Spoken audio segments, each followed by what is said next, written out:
तो यहाँ पे हम लोग पहले भी डिस्कशन कर चुके थे, 12 वाले स्टूडेंट ध्यान देंगे। एडजॉइंट वाला जो चैप्टर था, adjoint and inverse of the square matrix, इसमें हम लोग पहले भी डिस्कशन कुछ क्वेश्चंस बचे हुए थे, उस एक्सरसाइज को देख लीजिए आप लोग।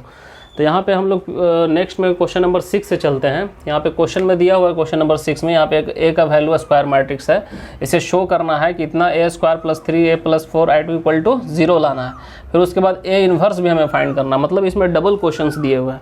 तो सबसे पहले इसको इतना इक्वल टू 0 फाइंड करने के लिए a स्क्वायर निकालना है। तो a का वैल्यू तो हम लोग को इतना क्लियर है, तो a स्क्वायर तो a इंटू a निकालेंगे, यानी इसको 2 बार रख करके मल्टीप्लाई हम लोग मैट्रिक्स में भी पढ़ लिए थे।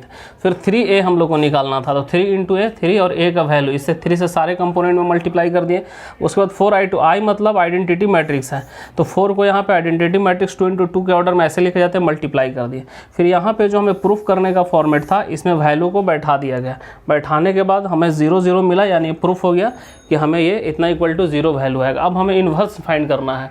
तो इन्वर्स फाइंड करने के लिए a का वैल्यू तो इतना दिया हुआ है, आप जानते हैं आप लोगों को सबसे पहले इसे कोफैक्टर निकालना है। तो यहाँ पे जो 4 कंपोनेंट है, चारों कंपोनेंट का यहाँ पे फैक्टर निकाला गया, तो जो आया वो b का वैल्यू हो गया।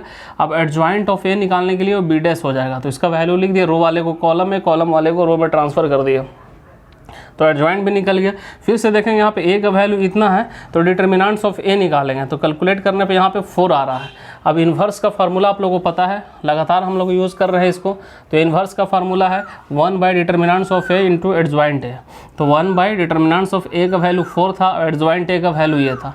अब 1/4 से सभी में मल्टीप्लाई कर दिया गया, तो यहाँ पे करेंगे इससे तो -2/4, इससे करेंगे तो 1/4 ही रहेगा, इससे करेंगे -2/4, इससे करेंगे तो -1/4, 2 से 4 को कैंसिल कर दिया गया। फाइनली यहाँ पे जो आ रहा है यही हमारा a इन्वर्स का आंसर है। तो हम लोग 2 क्वेश्चन को यहाँ पे सॉल्यूशन किया। सबसे पहला चीज़ तो हम लोग को यहाँ पे ये चीज़ को प्रूफ करना था, या इतना इक्वल टू 0 लाना था। उसके बाद नेक्स्ट टाइम में a इन्वर्स का भी वैल्यू लाना था। तो दोनों क्वेश्चन हम लोग क्लियर कर दिए। अब देखिए नेक्स्ट क्वेश्चन में, तो ये क्वेश्चन नंबर अब हम लोग 7 में चल रहे हैं। 7 क्वेश्चन में दिया हुआ है कि इफ a इक्वल टू इतना स्क्वायर मैट्रिक्स और 2 इंटू 2 का ऑर्डर में, और show that a inverse equal to 1/19a यहाँ पे शो करना है। तो सबसे पहले हम लोग चलेंगे सॉल्यूशन। तो हमें a का वैल्यू पता है 2 3 5 -2, a इन्वर्स हमें फाइंड करना है। तो उसके लिए तो हम लोग कोफैक्टर फाइंड करेंगे, a11 निकालेंगे, यानी कोफैक्टर ऑफ a11। तो यहाँ पे -1 का पावर 1 + 1 हो जाएगा, इनटू इसके सामने वाले नंबर -2 है, तो इसका तो पावर 2 आएगा, यानी सम संख्या है, -2 ही बचेगा यहाँ पे। a12 में चलेंगे तो कोफैक्टर ऑफ a12, तो -1 का पावर 1 + 2 इंटू, जब ये 12 है तो इसके सामने 5 है। अब यहाँ वैल्यू -1 आएगा, -1 को 5 से करेंगे तो -5 हो जाएगा। उसके बाद a21, कोफैक्टर ऑफ a21 में चलेंगे तो -1 का पावर 2 + 1 इंटू, ये 21 है तो इसके सामने 3 हो जाएगा, और यहाँ -1 को 3 से करेंगे तो -3 हो जाएगा। उसके बाद a22 में चलेंगे तो कोफैक्टर इसका निकलेगा, तो -1 का पावर 2 + 2, 2 के सामने कितना है 2 है, तो यहाँ भी प्लस होगा, यानी 2 ही रहेगा। अब इस वैल्यू को हम लोग b इक्वल टू लिख देते हैं, तो -2 -5 -3 2। अब एडजॉइंट ऑफ a निकाल लेंगे हम लोग। तो एडजॉइंट ऑफ a जो है इसी का ट्रांसपोज मैट्रिक्स होता है, तो -2 -3 -5 और 2, ये हो जाएगा नंबर।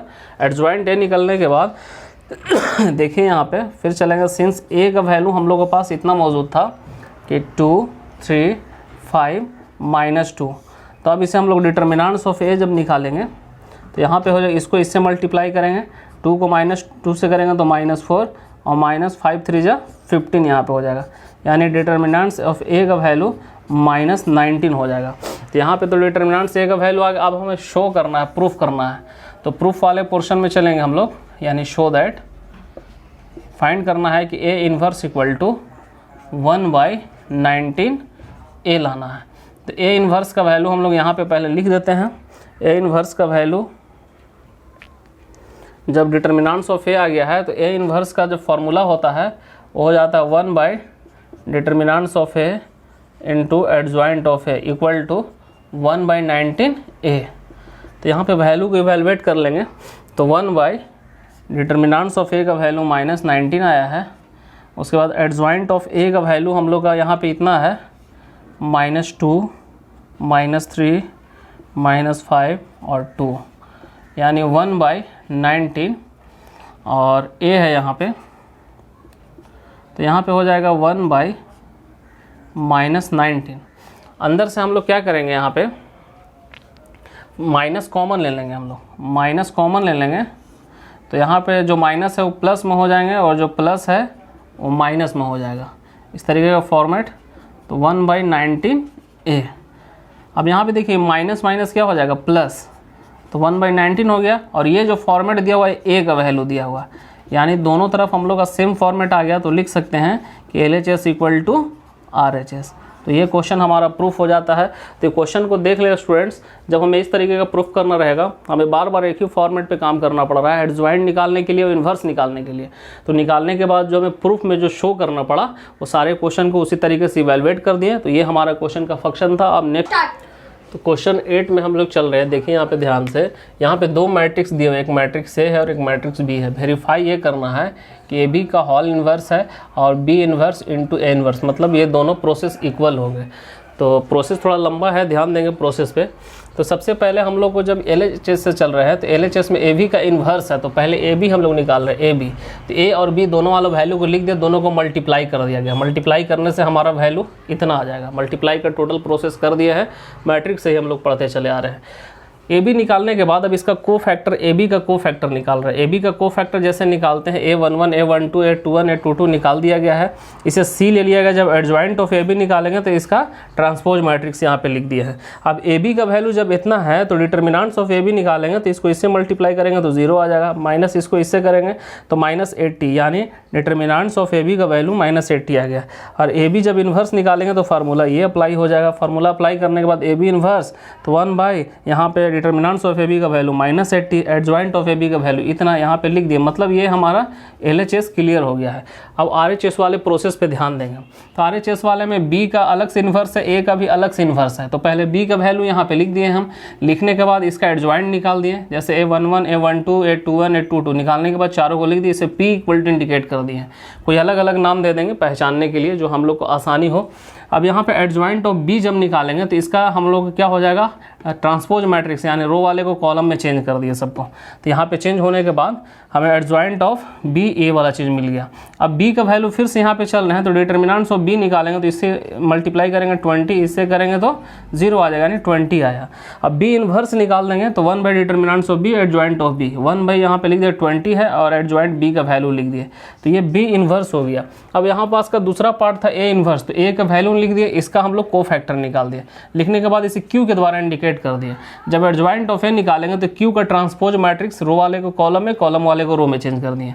तो अब ए इक्वल टू जब हमें वैल्यू इतना था, तो इसका जब हम लोग डिटर्मिनेंट्स निकालेंगे तो इसे मल्टीप्लाई करेंगे 0, इसको इससे करेंगे -4, यानी -4 आ गया। ए इन्वर्स का फार्मूला हमारा ये अप्लाई होगा, तो इस पर 1/, डिटर्मिनेंट्स ऑफ ए का वैल्यू -4 और एडजॉइंट ऑफ ए का वैल्यू है, तो यहाँ पे इतना वैल्यू आ जाता। अब RHS का फंक्शन था कि ये दोनों को यहाँ पे मल्टीप्लाई करना था, B inverse into A inverse. तो ये बी इन्वर्स का वैल्यू है इंटू ए इन्वर्स का। 1/20 को 1/-4 से मल्टीप्लाई करेंगे तो 1/-80 आ जाएगा। अब ये दोनों में मल्टीप्लाई का प्रोसेस करेंगे तो हमें ये आ जाएगा, जो कि LHS और RHS बराबर होने का ये सबूत पेश कर रहा है। तो ये शो हो गया। तो अब हम लोग नेक्स्ट क्वेश्चन में चलेंगे। देखिए अब स्टूडेंट देखेंगे लास्ट के कुछ क्वेश्चन बचे हुए हैं। एक क्वेश्चन नंबर 9 है, जिसमें दिया हुआ है कि इफ़ ए इक्वल टू इतना 3×3 के ऑर्डर में मैट्रिक्स दिया हुआ है। उसके बाद verify that A into adjoint A equal to determinants of A into identity matrix, यानी आई दिया हुआ है वहाँ पे। तो देखिए इस क्वेश्चन को मैं बना नहीं रहा हूँ, सिर्फ समझा दे रहा हूँ, क्योंकि सारे क्वेश्चन में लगभग सारे एक ही तरह का प्रोसेस आ रहे हैं और उस प्रोसेस को सेम कंडीशन में यहाँ पे रखना है। तो देखिए इसमें सबसे पहले ए वाले को को फैक्टर सभी का निकाल देंगे। लिख देंगे यहाँ पे को फैक्टर्स निकाल देना है, जितने भी कंपोनेंट है, को फैक्टर्स ऑफ ऑल कंपोनेंट, जितने भी कंपोनेंट है उसका को फैक्टर निकाल देंगे। को फैक्टर निकालने के बाद जैसे हम लोग एडजॉइंट ए निकालते हैं, एडजॉइंट ए फाइंड कर लेंगे। एडजॉइंट ए फाइंड करने के बाद ये जो ए है यहाँ पे ए रहेगा इंटू यहाँ पे एडजॉइंट ए रहेगा, और ये दोनों को मल्टीप्लाई कर दीजिएगा। मल्टीप्लाई करने के बाद जो रिजल्ट आएगा वो हमारा LHS का प्रोसेस हो जाएगा। तो ए इंटू एडजॉइंट ए मल्टीप्लाई कर देना है, जो आ जाएगा कैलकुलेशन करने के नंबर, वो हमारा LHS का फॉर्मेट हो जाएगा। अब RHS के लिए देखिए हम लोग क्या करेंगे, RHS का जो फॉर्मेट रहेगा उसको डिटर्मिनेंट्स ऑफ ए, सबसे पहले ध्यान देने वाली बात यह है कि डिटर्मिनेंट्स ऑफ ए निकालना है। तो डिटर्मिनेंट्स ऑफ ए निकालने का जो सिंपल फार्मूला है वो निकाल देंगे।